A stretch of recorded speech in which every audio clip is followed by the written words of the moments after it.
অনেক দিন ধরে এলাকায় শিয়ালের উৎপাত লক্ষ্য করা গিয়েছে। ইতিমধ্যেই কিপ্টু চাচার কয়েকটি মুরগি শিয়াল গ্রিল করে খেয়েছে।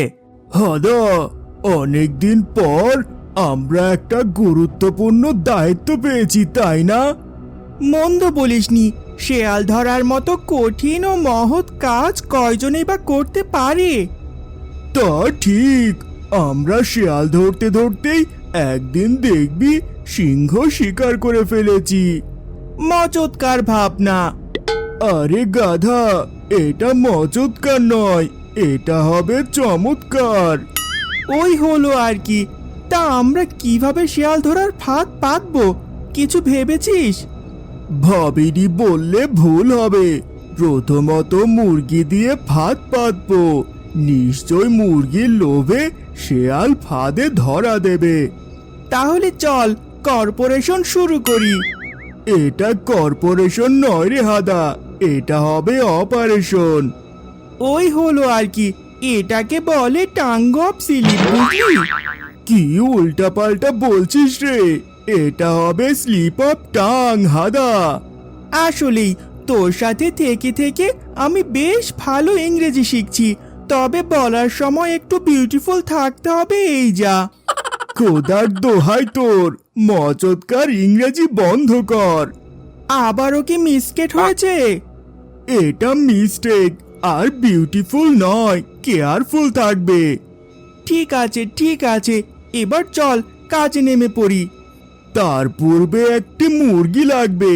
চল কিপ্টু চাচার খোয়ার থেকে একটি মুরগি চুরি করি।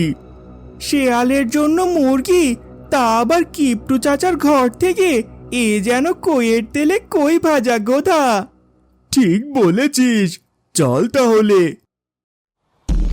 মনে রাখবি, আমি যখন মুরগির খোয়ারের কাছে যাব, তুই জোরে বাইক চালিয়ে চাচার ঘরের সামনে দিয়ে একবার এদিক যাবি আবার ওদিক যাবি, যাতে বাইকের শব্দে মুরগির শব্দ শুনতে না পায়। দারুণ বুদ্ধি করেছিস, একদম পারটেক্স বুদ্ধি। এটা পারটেক্স নয় রে, পারফেক্ট প্ল্যান বলতে পারো।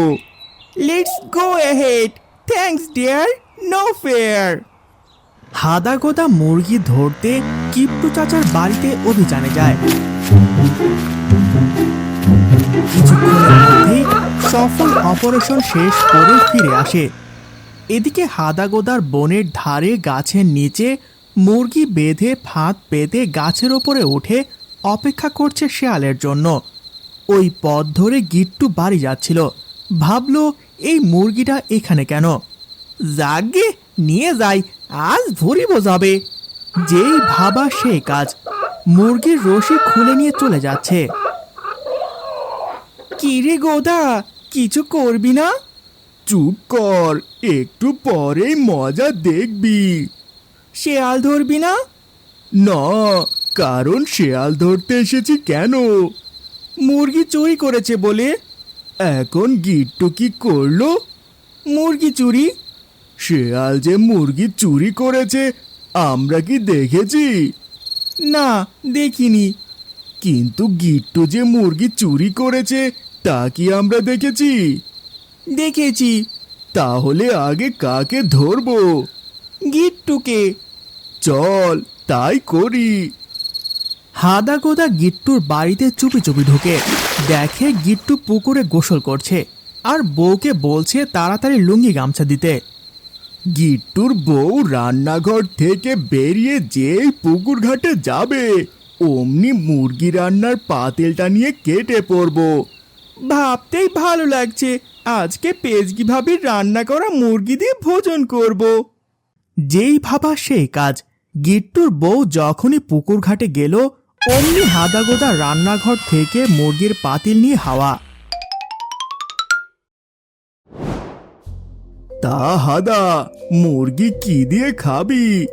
কেন, হাত দিয়ে খাবো, কোনো সমস্যা? হাত দিয়েই তো খাবো রে হাদা, কিন্তু গোস্ত কি খালি খাবি? গোস্ত খালি খাবো কেন, গোস্তের সাথে ঝোল আলু সবই খাবো। আরে হাদারাম, ভাত রুটি নান কিছু খাবি না? নিশ্চয় খাবো, তা পাবো কই? তাই তো ভাবছি, তোর কাছে টাকা থাকলে হয়তো কেনা যেত, কিন্তু কি করব, আমার কাছে তো টাকা নেই। চল খালি খাই, পরে বাড়িতে গিয়ে ভাত খেয়ে নেব। এই বুদ্ধিটা তোর মন্দ না, চল খাওয়া শুরু করি। এদিকে গিট্টু ভাত খেতে গিয়ে দেখে ডাল ভাত, মুরগির গোস্ত নাই। মুরগির গোস্ত কই? রান্নাঘরেই পাতিল রেখে আমি তোমার লুঙ্গি গামছা নিয়ে যেই পুকুর ঘাটে গেলাম, এসেই দেখি পাতিল হাওয়া। হাই হাই, কি বলো? গোস্ত খাওয়ার প্ল্যান কি করে গেল বিফলে? ভাত খাও, গোস্ত আমাদের কিসমতে ছিল না। বেশ বেশ, তোমার হয় না তুলনা, জানো যে কত ছলনা।